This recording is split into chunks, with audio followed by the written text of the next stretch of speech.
Samsung Galaxy S10 unboxing. That video is coming up right now. Let's go.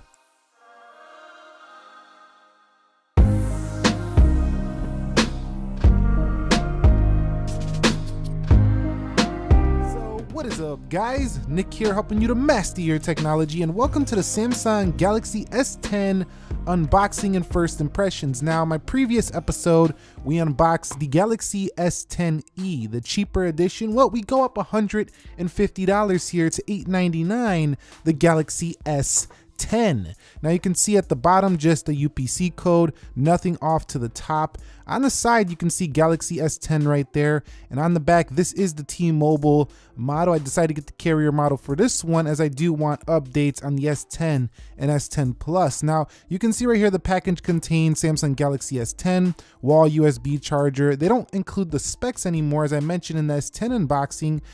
For some reason, I don't know why, but I don't think people really care, because we could just read a spec sheet if we really care to know the specs. And also you got me in reviews and things like that if you want to know that. So I should also note that this Galaxy S10 came with the promo Galaxy Buds. Now these are going to be a very hot item, as well as they're cheaper than AirPods, and they do work with other phones, including very seamlessly with the Galaxy S10, but we'll cover those in a separate video. I want to keep this one focused on the S10. So we're just going to go ahead and pop the box open. So it does look like Samsung kind of opened this. I think that was to put their screen protector on there, versus the other phones that would look like they were not even touched. So I'm pretty sure Samsung opened this up last minute, put a screen protector on here, and you could see there is the Galaxy S10 in all its glory in Prism White. Now let's go ahead and place that down and see what does come in the box here. So I do get my T-Mobile SIM card. I have my own, so I will just put that off to the side, and you can see white cables with this white phone. So if you get the black version, you get black cables. If you get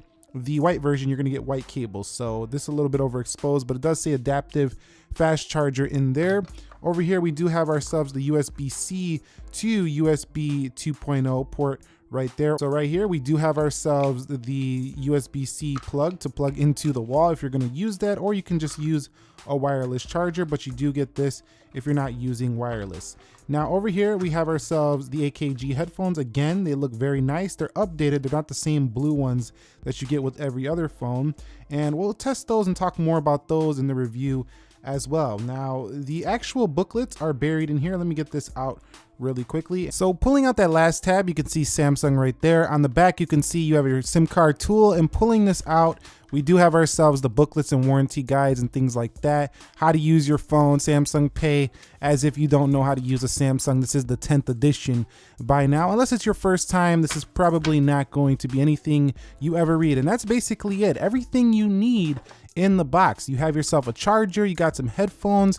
This does have a headphone jack, which is great. You also have a USB cable and even an adapter to go ahead and transfer some files over. This is a really nice setup, everything in the box. So here we are. Let's take a closer look at the Galaxy S10. You can see we have our triple camera, and we do have a white that kind of changes colors depending on what light you're actually looking at. In some lights it looks kind of pinkish gold, and then in some lights it's kind of like a white. So it's definitely a really nice color. Off to the side we do have a silver color, and this could be a Panda phone again. We have black front, white back, so you can say that if you want, but it's really more shiny than a Panda style phone. That would be the Google Pixel 2 XL. And then up here, one hole punch, the Galaxy S10 Plus coming soon to the channel does have two of those. But the first thing that strikes me about the Galaxy S10, this middle phone of the three, is that how much screen you're getting for how light this phone is. This phone is extremely light, 156 grams. You don't expect this kind of lightness for a phone that gives this much screen size. The Galaxy S9 Plus was about the same size, but much heavier than this phone. So that's a great achievement here for the Galaxy S10, is how light it feels in the hand. So let's go ahead and get the Galaxy S10 started up here. You can see power button off to the right, and it should boot up and say Samsung Galaxy S10. Man, it's the 10th version of this phone already. It's been so long since the Galaxy phones have been around, and they seem to be getting better pretty much every single time. You can see Bixby button right there, volume markers off to the left. They are kind of high up, so you're gonna have to reach a little bit. This is the T-Mobile model, so of course you're gonna get your carrier branding when you do boot up. If you have an AT&T model, same thing for that phone, as well as if you have like a Sprint phone or something like that. You can see starting Android, and again, it's telling me what I gotta do, but that's what it does. It kind of walks you through it, gives you a guide, and talks to you in case you don't know how to use your Galaxy phone. So here we are. We're now in One UI on the Galaxy S10. Again, the hole is hidden because this wallpaper cleverly hides that hole as best as possible. Now, this is not going to obtrude as much as a notch, but some people don't like where it's placed and they think it's actually worse design than a notch, but really I don't see it to be a problem, and I think it's pretty equal. It's just going to come down to preference. Now, I did forget to take the plastic off, so let's do this once in a lifetime. Oi, it's just a really nice peel off on that plastic. You're definitely going to feel that one on this Galaxy S10 for sure, if that's a satisfying feeling to you. So here we are, One UI version 1.1 and Android 9 Pie. Now I will mention, like I did in my S10e video, is that this phone right here is not going to be updated as frequently as you might like in terms of major updates. It should be getting security updates, but you're probably going to get 1 to 2 major updates, but don't expect them to come every 6 months or anything like that. You're going to have to stick with your software for quite some time, as Samsung typically puts a pretty good software on their phone and then they don't update it to a major version for 6 months to sometimes even a year long. Okay, so you've never seen anything like this before unless you've seen the Huawei Mate 20 Pro, but if you haven't, wireless power share here on the Galaxy S10 is going to allow you to charge other devices right on the phone itself. So let's go ahead and place this thing on the table, and say you got a friend who uses an iPhone and they say, hey, I need some juice because my battery doesn't last as long as your awesome Galaxy S10. You go ahead and place their iPhone right there, and you can see it will start charging the device just like a wireless charger would. Now do keep in mind, of course, you're going to lose your own battery life sharing it. That's why it's called wireless share.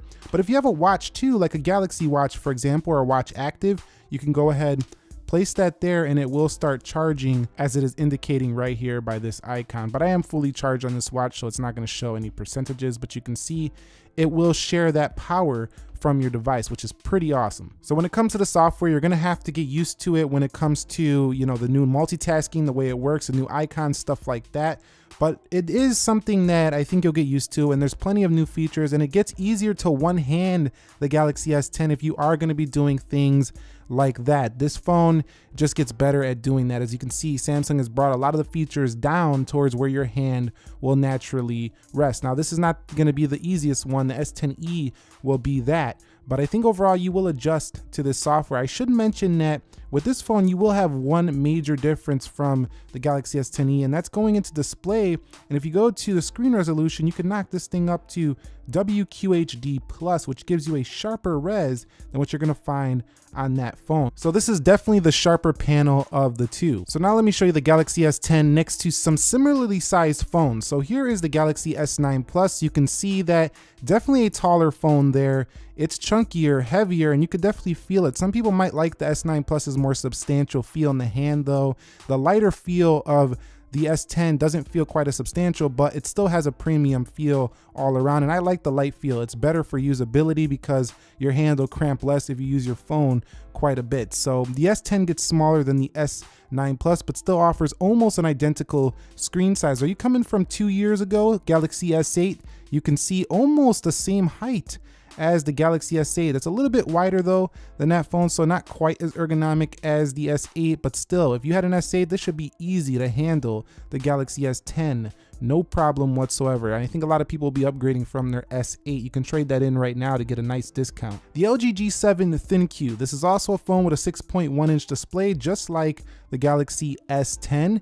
And you can see it's a pretty similar phone. LG has been making light phones for a while, so this one is about as light as the LG G7 ThinQ. These don't feel too much different in the weight, but the S10 just feels a little bit more premium, I would say, on the sides. Here is the Huawei P20 Pro. It's going to be updated soon to the P30 Pro. Let me know if you want to see that one on the channel. But the Huawei P20 Pro, a 6.1-inch display. It's also pretty manageable. It's not that big of a phone, but the S10 still significantly lighter than that device. Here is the OnePlus 6T, a phone that's significantly cheaper than this S10 right here, and you could see that it's definitely bigger, more in line with the Galaxy S9 Plus's size, weightier, heavier, nowhere near as ergonomic to me as the Galaxy S10 here. So S10 really gives you a nice screen size for almost a perfect weight as well. At 157 grams, I come again. And here's Apple's 6.1-inch display iPhone XR. Definitely a chunkier phone. thicker for sure, heavier, way heavier than the Galaxy S10, and offers about the same screen size. But because the S10 seemingly goes all the way up to the top, a little bit further than the XR, and way thinner bezels, it might feel like it has a bigger screen than the iPhone XR, even though it's the same size technically. Okay guys, so let's go ahead and take a quick look at the camera before we wrap up this video here. So I have the camera opened up, and you can see Samsung definitely did tweak the way the software looks. Let me go ahead and bring in the Red 10R. It's a really bright color to take a nice photo. So let's go ahead and shoot that there.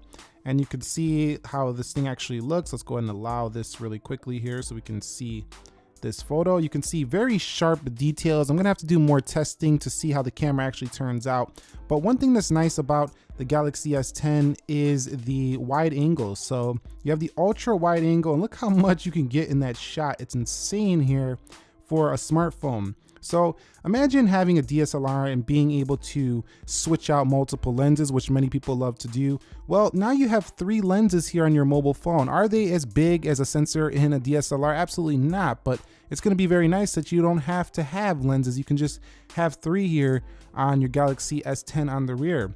Now this also has telephoto, unlike the S10e. So you see, I punched in very nicely there on the XR. So wide angle, standard wide angle, and then we have the telephoto, and you could even zoom in further if you need to get even more detail on your shot. The front facing camera is a single 10 megapixel dual pixel AF camera, and it's definitely going to be a pretty nice one. You can also go wide for those group selfies here on the S10. So really the versatility of this camera, Samsung has nailed it again. They have so much options here of how to shoot with the phone, overwhelmingly so if you haven't used this many cameras in a phone before. You'll have to get used to it. You have the ability to shoot in 4K 60 frames per second if you're into shooting video on your phone. So there's gonna be a lot of options of how you can get video and photo out of this device, and Samsung is claiming it's the most steady, stable video you're gonna find on a smartphone. So we'll have to test that. Be subscribed to see that. Make sure you have notifications turned on as well. So in conclusion, Galaxy S10, this is a beautiful device. I think you're really gonna like it if you had an S8, S7 Edge, maybe a Note 8 if you wanna go to the S series and skip out on the next Note. You find yourself not using the pen too much. Let's go ahead and showcase that ultrasonic fingerprint sensor. That's a new feature here as well. You had that on the OnePlus 6T, but not everybody bought the OnePlus 6T. They're only on T-Mobile. So this is really gonna mainstream that under display fingerprint sensor. And this is gonna be a conversation starter right here. 8 gigabytes of RAM standard, 7nm 855 CPU, 3400 milliamp hour battery. This thing is loaded, and it's just a gorgeous piece of hardware right here. Now software will be questionable how long Samsung does keep this thing updated, but I think the Galaxy S10 does offer quite a bit of bang for buck at $899. It's actually cheaper than the iPhone XS, gives you a bigger screen, same type of power in terms of processing performance, and more cameras. So Apple's got some work to do to catch up here to these Galaxy S10s this year. Anyway, what are your thoughts on the Galaxy S10? Are you feeling this one? Are you feeling the Prism White? Are you feeling the middle phone of the 3? Are you more into the S10 Plus or the S10e? Let us know down below in the comment section of this video. If you found it helpful, entertaining, informing, click the like button for me. If you're new here, consider subscribing for more. Nick here helping you to master your technology. Be sure to be well, and peace.